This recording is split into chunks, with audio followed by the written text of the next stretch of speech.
lamang sa hamak-hamakin ang Diyos na katiyak. Nagagalak siyang lagi, nagsasaliksik na banal na aral. Ang utos ni Yahweh, siyang binubulay gabi at araw. Ang katulad ay isang pinakaw sa tabing batisan. Sariwa ang dahon laging namunga sa kapalanginan. Ang anong gawin ay makakatiyak na magtatalumbay. Ayan. Maliwanag po yung sabi, diba? Pag tayo nagtitiwala sa Panginoon, lahat ng ating adhikain ay magtatalumbay. So, tayo po yung nanalangin. Amang Banal, maraming salamat po sa hapon ng Looban.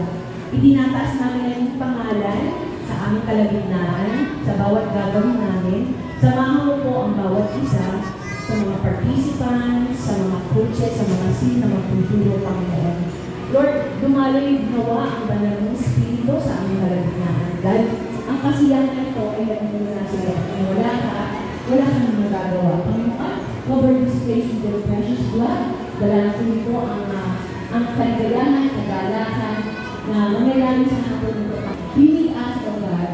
Maraming salamat po, Panginoon,